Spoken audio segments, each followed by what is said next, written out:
देवेंद्र सरिता गंगाधरराव फडणवीस ईश्वर साक्ष शपथ घेतो की महाराष्ट्र राज्याचा मुख्यमंत्री म्हणून माझ्या विचारार्थ आणली जाईल किंवा मला ज्ञात होईल अशी कोणतीही बाब असा मुख्यमंत्री म्हणून माझी कामे यथायोग्य पार पाडण्यासाठी आवश्यक असेल ते खेरीज करून एरवी मी कोणत्याही व्यक्तीला किंवा व्यक्तींना प्रत्यक्षपणे व अप्रत्यक्षपणे कळवणार नाही।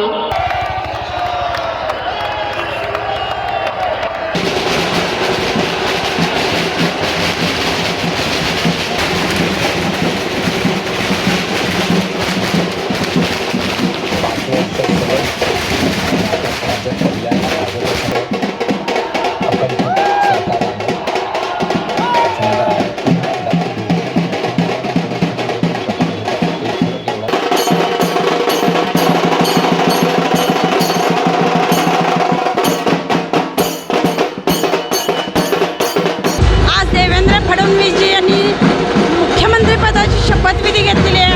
आज सगळ्या लाडक्या बहिणींना इतका आनंद झालेला आहे। देवेंद्र फडणवीसजी की जय, भारत माता की जय।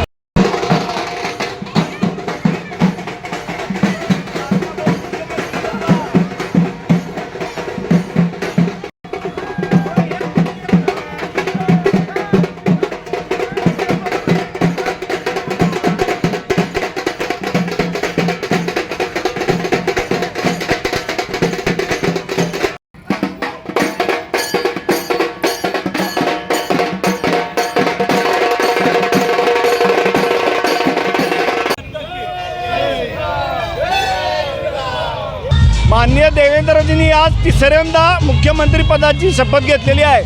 भारतीय जनता पार्टीला प्रत्येक कार्यकर्त्याचा आनंदात न्हावून निघाला अक्षरशः। आणि आज इथं कोल्हापूरमध्ये जे कार्यकर्ते मुंबईत जाऊ शकले नाहीत अशांचा जोरदार जल्लोष करतो आम्ही आणि आता मिठाई वाटप करणार आहे। या 2.5 वर्षात ज्या पद्धतीनं महायुतीनं काम केलं त्यामुळं महाराष्ट्राच्या जनतेनं पुन्हा एकदा महायुती सरकार सत्तेत आणलं आणि महाराष्ट्राच्या मनातला मुख्यमंत्री देवेंद्र फडणवीसांना पुन्हा एकदा शपथ महाराष्ट्राची घ्यायला लागली। आणि येत्या 5 वर्षात देवेंद्रजी, शिंदेजी आणि अजितदादा हे महाराष्ट्रासाठी अत्यंत चांगलं काम करतील आणि 15 वर्षे ते 20 वर्ष देवेंद्र फडणवीस यांचं सरकार महाराष्ट्रात राहील असा आम्हाला आशावाद आहे। आणि केंद्रातलं नरेंद्र मोदी आणि महाराष्ट्रातलं देवेंद्र फडणवीस हे सरकार महाराष्ट्राला स्थिर सरकार, विकासाचं सरकार देईल यात कुठलीही शंका नाही। अत्यंत चांगल्या पद्धतीनं गती देणार। ज्या पद्धतीनं 11 वर्ष नरेंद्र मोदी यांनी प्रत्येक भारतीयाच्या मनातला भारत निर्माण करण्याचं काम केलेलं आहे। देवेंद्रजींनी 2014 ते 19 अत्यंत चांगलं काम केलेलं आहे। गेल्या 2.5 वर्षात उपमुख्यमंत्री म्हणून काम चांगलं केलेलं आहे आणि त्यांच्या अनुभवाचा फायदा महाराष्ट्राला होईल आणि नरेंद्र मोदी हे भारताला विश्वगुरू करतील आणि आपल्या भारताचा GDP जो आत्ता इतका सुधारला आहे तो 3 नंबरवर येईल असा आशावाद महाराष्ट्राला आणि भारताला आहे। धन्यवाद।